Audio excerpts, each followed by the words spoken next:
In the suffocating heat of a Virginia summer night in 1848, three young men stood outside a locked kitchen house, each clutching a key their mother had pressed into their trembling palms. Inside, three enslaved women waited in the darkness, knowing what was coming, powerless to stop it. This wasn't passion. This wasn't even cruelty in its common form. This was something far more calculated, far more monstrous. A breeding program orchestrated by the one person who should have protected everyone under that roof. And when the truth finally surfaced, the silence that followed would prove even more disturbing than the crime itself. Do you have the courage to hear what really happened in the shadows of Virginia's gentleman class? If you're still here, subscribe now and comment your location below, because you're about to join an investigation that will make you question every sanitized history lesson you've ever been taught. Let me take you back to Hanover County, Virginia, in the spring of 1848. Picture a landscape of rolling green fields stretching toward distant blue mountains, the air thick with moisture, and the sweet rot of tobacco leaves curing in vast barns. Willowbrook Plantation sat like a jewel in this countryside, 300 acres of prime farmland, a manor house with white columns that gleamed in the morning sun, and 37 enslaved people who made it all possible. The scent of magnolia blossoms mixed with wood smoke from the kitchen house, while mockingbirds sang their complex songs from oak branches older than the nation itself. This was the height of Virginia's golden age, when cotton and tobacco money flowed like wine, when respectable families attended Sunday services in silk and velvet, and when the peculiar institution of slavery had become so normalized that its darkest perversions could hide in plain sight. The roads were red clay that turned to soup in rain, isolating plantations like islands in a sea of farmland. Neighbors might be miles away, and what happened behind closed doors stayed there, protected by distance, wealth, and the unspoken code that bound the planter class together. Into this world of beauty and horror came a woman whose respectability would become her greatest weapon. Mrs. Eleanor Pemberton stood as one of Hanover County's most admired matriarchs, a widow of impeccable breeding who had taken over Willowbrook after her husband's death from typhoid in 1844. Now you have to understand, this wasn't some wild-eyed villain from a Gothic novel. Eleanor was 43 years old in 1848, a handsome woman with steel-gray eyes and a reputation for Christian charity that extended throughout the county. She donated generously to the local Methodist church, hosted annual Christmas celebrations where enslaved children received hand-me-down toys, and was known for nursing sick slaves back to health with her own herbal remedies. Her neighbors called her a model of feminine strength in adversity. Her three sons, Thomas 22, William 19, and James 17, were educated young men who had studied at the College of William Mary, spoke French, played piano, and wrote poetry that occasionally appeared in Richmond newspapers. On Sundays, the Pemberton family sat in the front pew of Hanover Methodist Church, their faces arranged in expressions of benevolent piety. But Eleanor Pemberton had discovered something her husband never understood. Enslaved children born on the plantation were worth $800 to $1,200 each by age 16, and she owned both the wombs that could produce them and the seed that could plant them. Eleanor's public explanation for her unusual household arrangements was a masterpiece of Victorian propriety twisted into something unspeakable. She told neighbors and church friends that she was training three of her kitchen slaves, Patience, Mary, and Rebecca, in the domestic arts to eventually become house servants in her sons' future households. This required, she explained with a concerned maternal air, that the young women live in close quarters with the main house, and that her sons learn the Christian duty of overseeing servants with firmness tempered by mercy. She framed the locked kitchen house as a security measure after a supposed incident of food theft that never actually occurred. When the young enslaved women began showing signs of pregnancy within months of each other, Eleanor spread the story that they had been corrupted by field hands during a harvest celebration, and that she was charitably allowing them to remain in their positions despite their moral failing. The community not only accepted this narrative, they praised Eleanor's Christian forbearance. The local minister even delivered a sermon about her example of hatred for the sin but love for the sinner. Let's be real. Antebellum society was primed to believe the worst about enslaved people and the best about white women of Eleanor's class, especially widows managing property alone. The system Eleanor created was chillingly methodical. The kitchen house sat approximately 50 yards from the main manor, connected by a covered walkway, but essentially a separate building, a two-story brick structure with sleeping quarters on the upper floor. Eleanor had it modified in late 1847, adding internal locks that could only be opened from the outside and installing heavy curtains that she claimed were for maintaining proper modesty. She kept a leather-bound ledger hidden in a locked drawer in her private study, a book that would later be discovered and that recorded dates, physical descriptions, and outcomes with the clinical detachment of a livestock breeding journal. Each of her sons received a specific schedule: Thomas on Monday and Thursday evenings, William on Tuesday and Friday, James on Wednesday and Saturday. Sundays were reserved for prayer and rest, maintaining the illusion of Christian household order. Eleanor personally delivered the keys each evening and collected them each morning, ensuring compliance through a system of rewards and punishments that extended to both her sons and the enslaved women. The women were fed better than field slaves, dressed in finer clothes, and promised that their children would never be sold away, a promise Eleanor had no intention of keeping. Her sons received increased allowances, and the implicit threat that disobedience would result in disinheritance and public shame about their moral weakness. When neighbors occasionally noticed the unusual evening routines, young men entering the kitchen house after dark, lamps burning late, the sound of weeping that sometimes carried across the yard, Eleanor had prepared explanations that played perfectly into contemporary assumptions. She claimed her sons were conducting evening instruction in scripture reading to improve the moral character of the servants, a practice she insisted was recommended by the local minister. The crying, simply emotional responses to conviction of sin and the power of the gospel. The locked doors, protection for young women of weak moral character who might otherwise wander and fall into further sin. When one particularly observant neighbor, Mrs. Adelaide Thornton, commented that all three kitchen girls seemed to be expecting at the same time, Eleanor responded with a carefully rehearsed expression of sorrow and disappointment, saying it proved how desperately they needed moral guidance and how Satan worked especially hard to corrupt those whom Christians were trying to save. She even suggested that simultaneous pregnancies proved the women had been involved in organized immorality, with multiple field hands, further deflecting suspicion from her own household. The explanation worked because it confirmed what white society already believed, that enslaved people were inherently immoral, that white Christian oversight was necessary and benevolent, and that the private affairs of respectable families were beyond scrutiny. Eleanor's scheme required an inside partner, and she found one in Silas Crawford, the plantation's white overseer. Crawford was a 40-year-old veteran of plantation management who had worked at Willowbrook since Eleanor's husband was alive. He was a lean, weathered man with calculating eyes and a reputation for efficiency without excessive cruelty, the kind of overseer who kept production high and rebellion low through psychological manipulation rather than constant violence. Crawford understood immediately what Eleanor was doing, and rather than object, he negotiated his silence for a percentage of future sales of the children produced. Eleanor agreed, cementing their conspiracy with a handwritten contract that Crawford kept hidden in his quarters.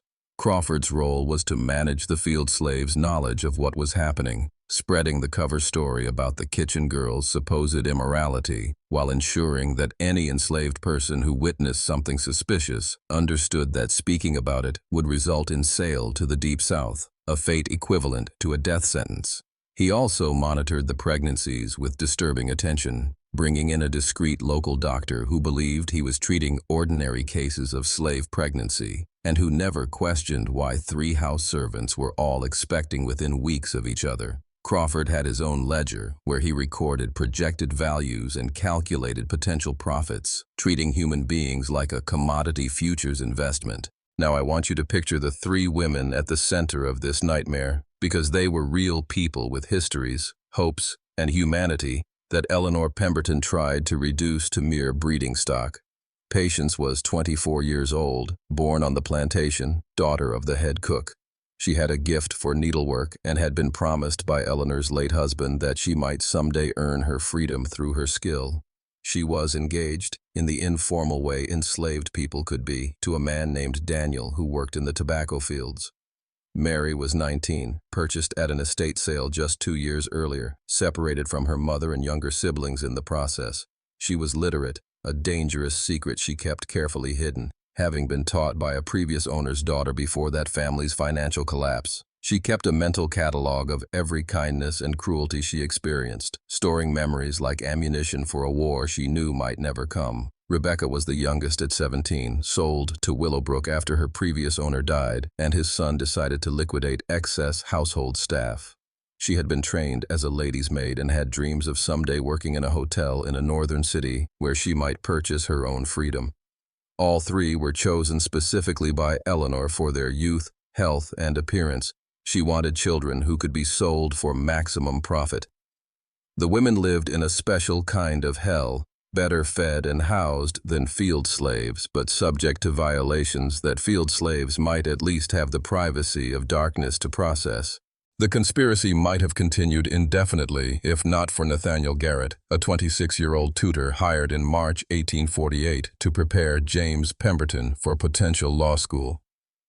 Garrett was a recent graduate of Princeton Theological Seminary, the son of Pennsylvania Quakers who had reluctantly accepted the position because his own father's business had failed and he desperately needed income.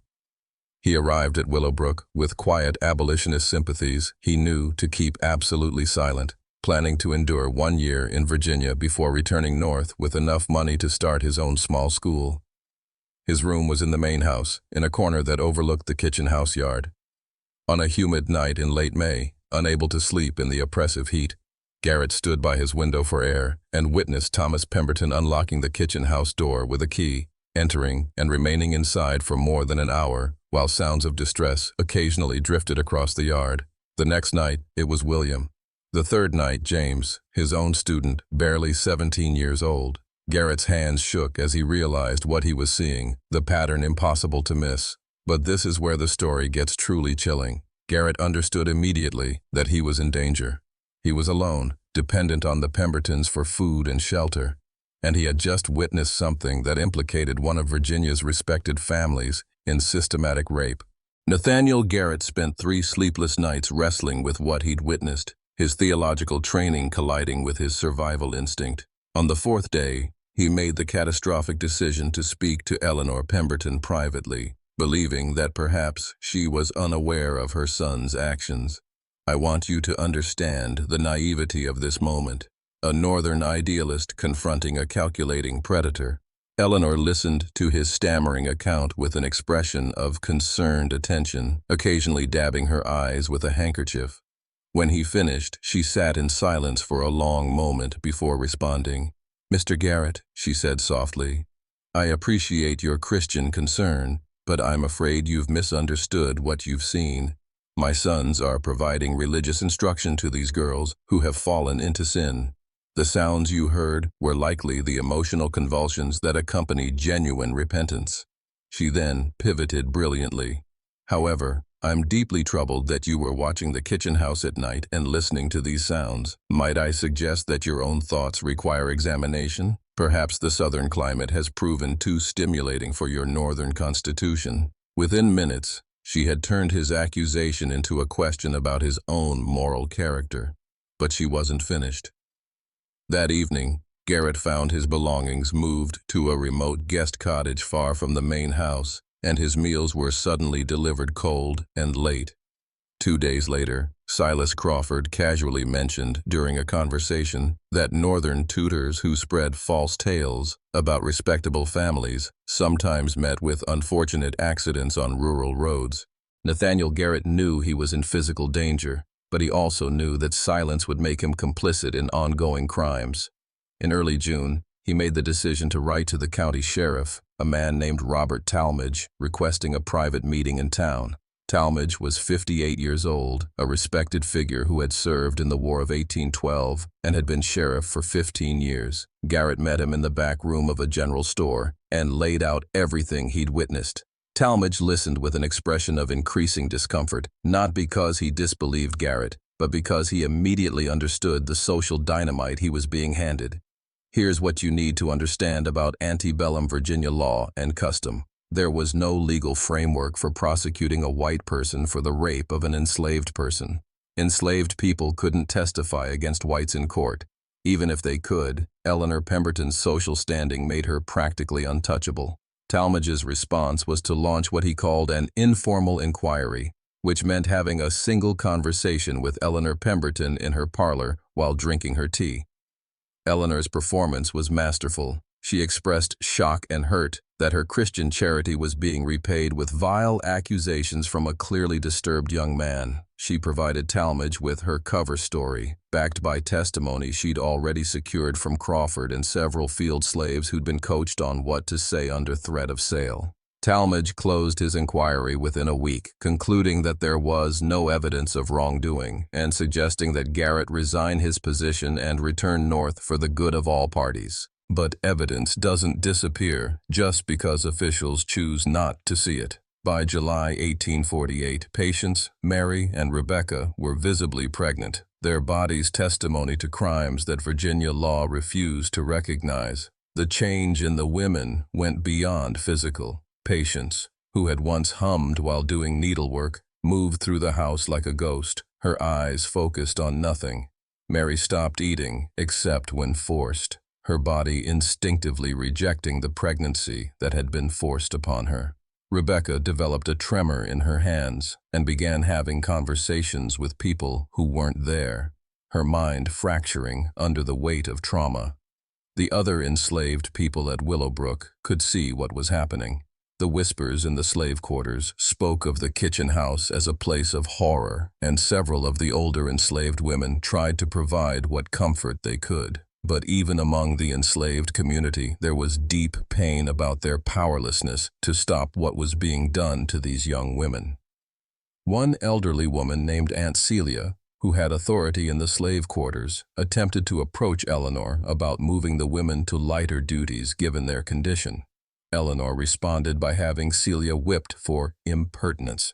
The first time in years she'd ordered such punishment, a clear message about the consequences of interfering with her system. The psychological warfare extended to Eleanor's sons as well. Thomas began drinking heavily, often found passed out in the stable. William developed a nervous condition that caused him to avoid eye contact with anyone. James, the youngest, tried once to refuse his assigned evening, and Eleanor responded by threatening to have Rebecca sold south immediately, making him responsible for her fate.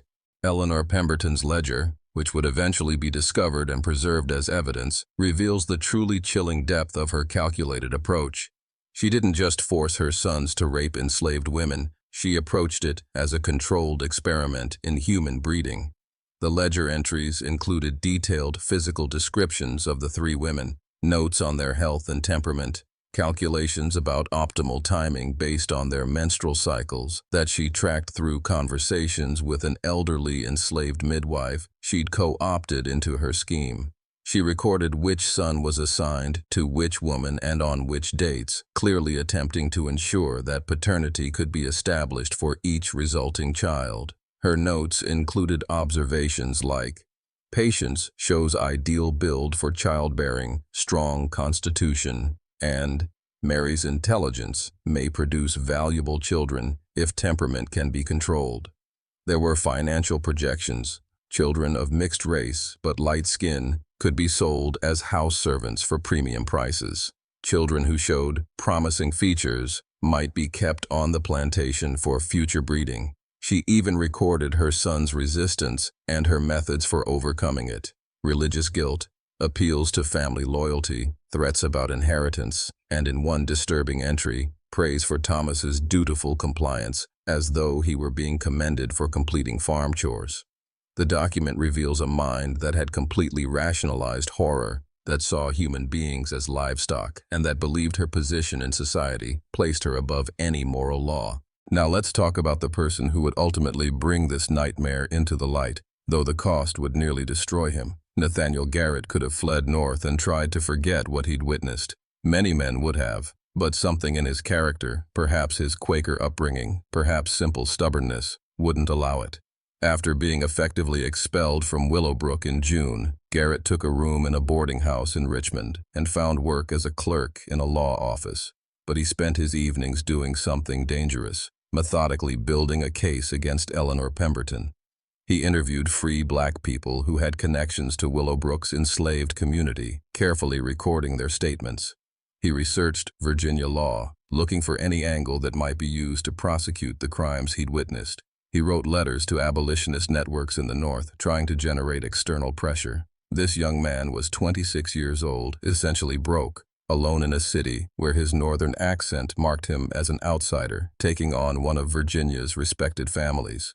He was also deeply flawed, given to self-righteousness, stubborn to the point of self-destruction, and so consumed by his mission that he neglected his health and alienated potential allies with his intensity. He wasn't a perfect hero. He was an obsessed, slightly unhinged witness who couldn't live with himself if he walked away, and that imperfection is exactly what made him capable of what came next. Garrett's breakthrough came in an unexpected way. In August, he befriended a young enslaved man named Samuel, who worked at a Richmond tobacco warehouse, but who had a brother still enslaved at Willowbrook. Through Samuel, Garrett learned that Eleanor planned to travel to Richmond in early September for a week-long stay with relatives, taking Crawford with her to arrange some business deals. The house would be managed by her eldest son, Thomas, who was by this point barely functional from alcohol and guilt. Garrett saw his opportunity. He contacted James, the youngest Pemberton son, through a carefully worded letter delivered by Samuel. The letter didn't accuse or threaten. Instead, it offered escape. "You are not your mother's instrument," Garrett wrote. "You are a human being forced into crimes against your conscience. Help me stop this, and I will help you find a way forward." It was a massive gamble. James could have shown the letter to his mother, which would have ended Garrett's investigation and possibly his life. But James Pemberton, at 17, was being destroyed by what he was being forced to do. His hands shook constantly. He suffered nightmares that left him screaming, and he had recently confessed to the minister that he was being troubled by demons, which was, in its way, absolutely true. In early September, James Pemberton slipped away from Willowbrook after dark and met Nathaniel Garrett in a grove of trees 2 miles from the plantation. The conversation lasted 4 hours and changed everything. "Can you handle what comes next?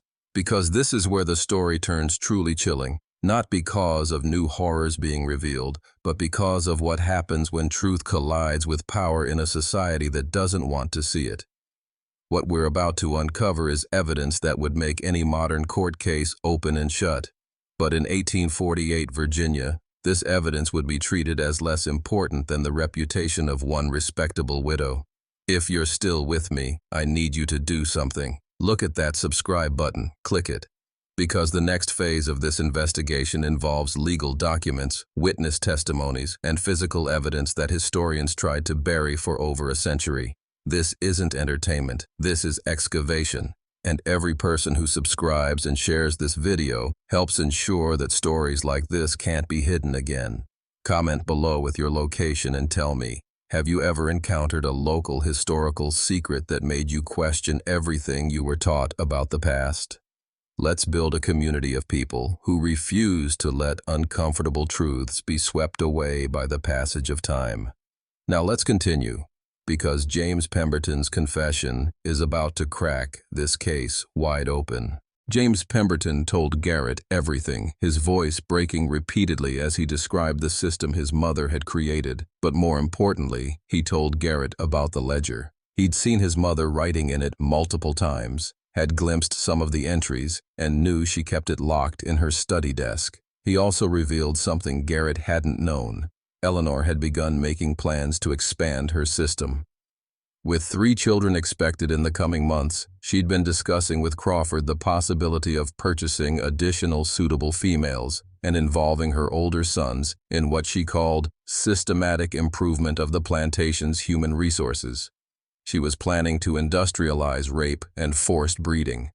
The horror in James's voice as he described his mother's calm discussions of these plans made it clear that he understood exactly what he'd been part of. James agreed to help Garrett obtain the ledger, but the risk was immense. If they were caught, James would be disinherited and possibly institutionalized as insane, a legal option Eleanor could easily pursue. Garrett would almost certainly be killed. On September 15th, while Eleanor was still in Richmond, James snuck into her study during the night and used a chisel to quietly break the lock on her desk. The ledger was there, exactly as he'd described, bound in brown leather, filled with Eleanor's neat handwriting, a catalog of calculated atrocities spanning 18 months. James wrapped it in oilcloth and hid it beneath a loose floorboard in the stable, marking the location for Garrett to retrieve. Garrett retrieved the ledger on September 17th, entering Willowbrook's property just before dawn. He was halfway across the property, the incriminating book hidden inside his coat, when he heard shouts behind him. One of the field hands, either genuinely spotting him or acting on Crawford's standing orders to watch for intruders, had raised an alarm. Garrett ran. Picture this: a thin, bookish northern tutor sprinting through tobacco fields as the sun rose, pursued by 3 men on horseback, including Silas Crawford himself. Garrett made it to a tree line and lost them temporarily in the dense undergrowth, his lungs burning, his hands clutching the leather book that represented the only physical proof of what he knew. He could hear Crawford shouting orders, coordinating a search. Garrett knew the roads were cut off, so he did something desperate. He headed for the Pamunkey River, about 3 miles south. He reached it around mid-morning, exhausted and bleeding from thorns and branches. The river was running high from recent rains. Garrett wrapped the ledger in his coat, tied it around his torso, and plunged into the water. The current was stronger than he expected, pulling him downstream as he struggled to swim.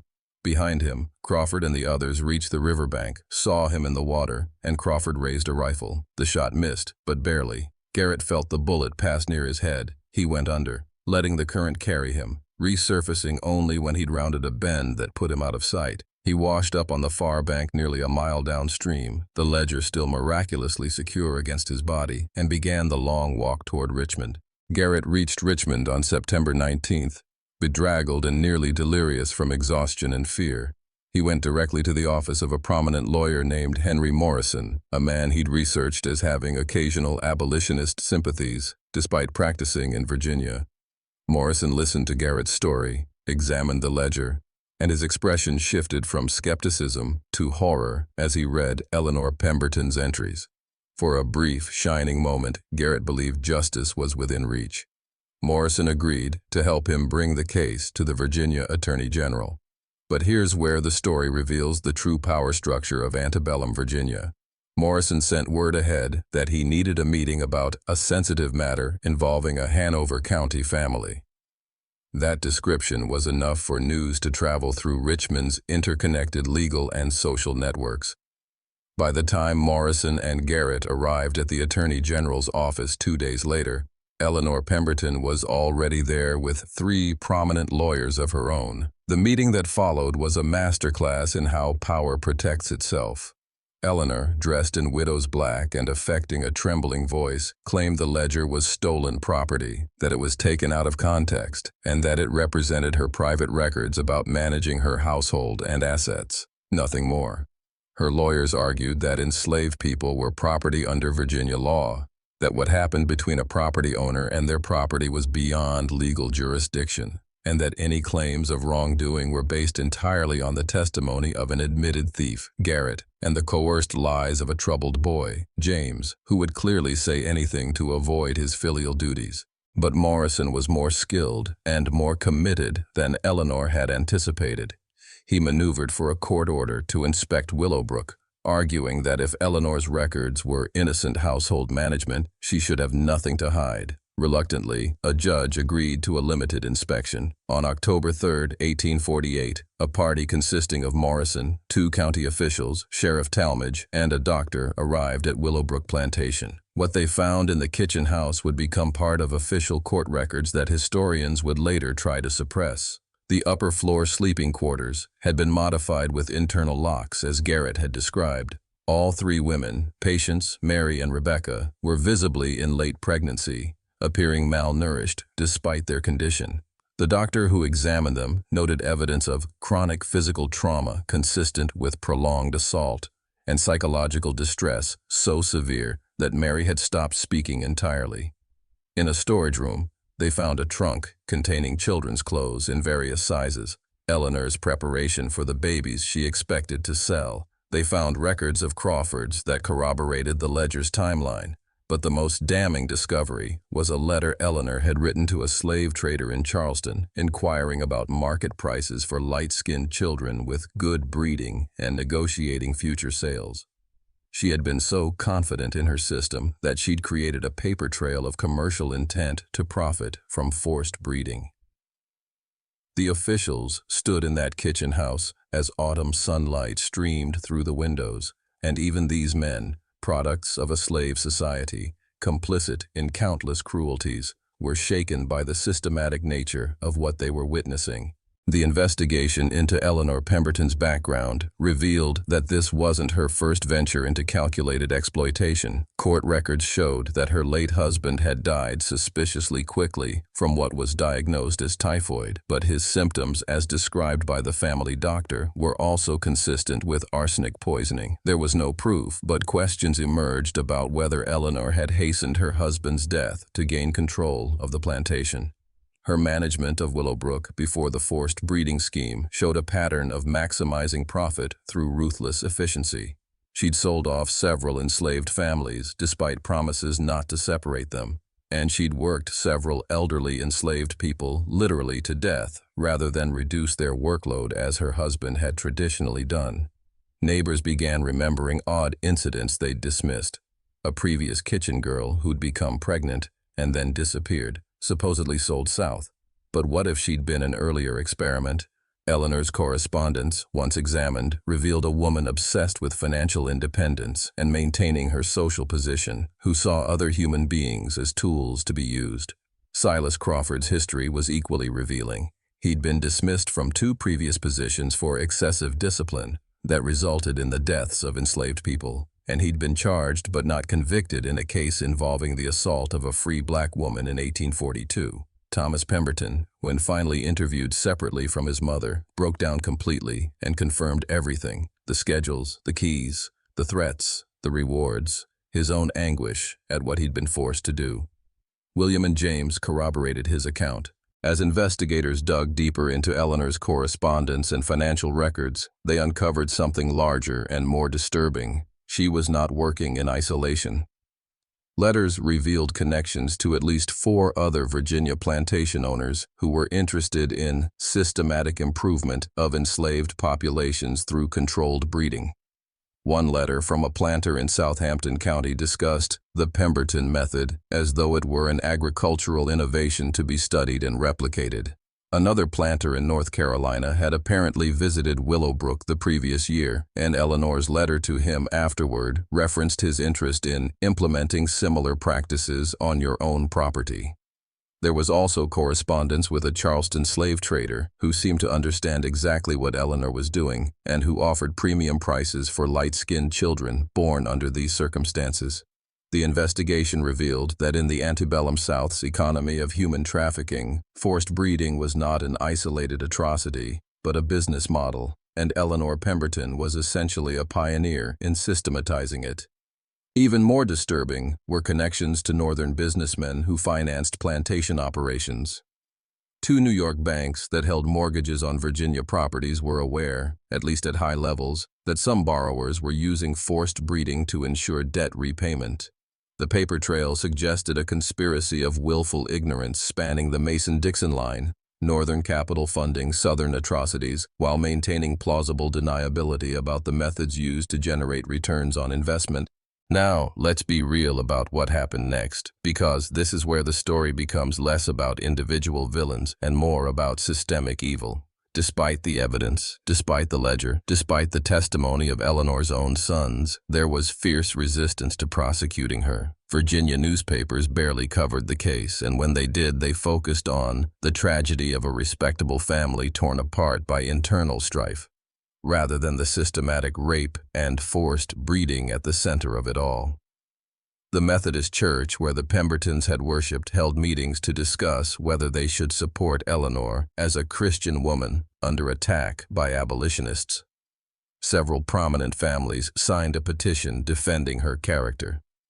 The prosecutor assigned to the case was under immense pressure to either drop charges entirely or negotiate a settlement that would avoid a public trial. Remember, in 1848, Virginia, there was no legal framework that recognized the rape of an enslaved person as a crime.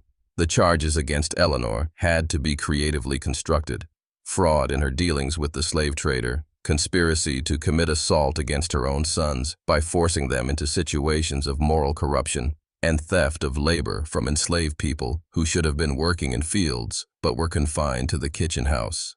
These charges were technical, bloodless, and completely inadequate to the horror of what she'd done. The prosecutor, a man named Charles Wainwright, knew that if he pushed too hard, he'd face social and professional destruction. Several historians who later researched this case noted that Wainwright's career never recovered from even the limited prosecution he attempted. Eleanor Pemberton never faced trial. In March 1849, behind closed doors, a deal was reached. She would voluntarily sell Willowbrook, quietly dissolve her estate, and remove herself to Baltimore, where she would live with distant relatives. The charges were dropped. She lived until 1862, dying of natural causes at age 57, her later years spent in comfortable anonymity. No public record ever labeled her a criminal. Silas Crawford was dismissed from Willowbrook, but found similar overseer work in Georgia within 6 months. Apparently, his connection to the scandal didn't harm his professional reputation in the Deep South. He lived until 1871, dying in a yellow fever outbreak. Thomas Pemberton never recovered psychologically. He died in 1853 at age 27 from what was officially recorded as acute melancholia, but was likely suicide by laudanum overdose. William moved to California during the gold rush and essentially erased his past, living under a different name until his death in 1889. James, the youngest son who had helped expose his mother, was probably the most damaged. He entered a Presbyterian ministry, serving small churches in Western Virginia, and became known for fiery sermons about hidden sin and judgment. He never married, died at age 43, and left behind papers that included anguished confessions about what he'd been part of.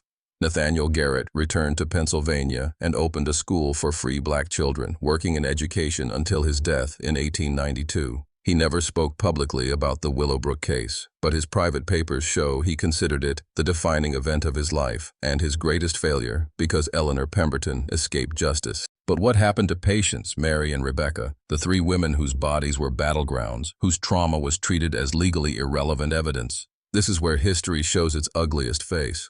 When Willowbrook was sold in 1849, all enslaved people on the property were sold as part of the estate liquidation. Patience, Mary, and Rebecca were separated from their children and sold to different buyers across Virginia and North Carolina. The children born from Eleanor's forced breeding program, 3 infants who were living proof of systematic rape, were sold individually to maximize profit, exactly as Eleanor had planned, just not to her benefit.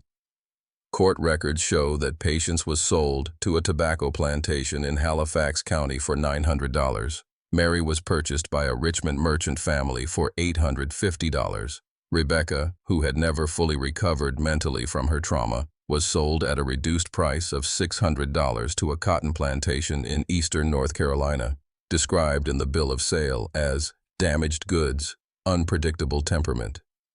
The children, 2 boys and a girl, were sold for between $700 and $1,000 each, their light skin making them valuable as house servants exactly as Eleanor had calculated. We have no further records of what happened to these women or their children. They vanished into the vast, brutal machinery of American slavery, their names appearing in ledgers and bills of sale, but never in narratives of their own making. The moral of this story isn't that evil was punished. It wasn't. The moral is that systems of oppression are protected by respectable silence, that power structures will sacrifice truth to maintain order, and that the law is often designed not to provide justice, but to protect those who already have power. Eleanor Pemberton's greatest crime wasn't what she did to those women.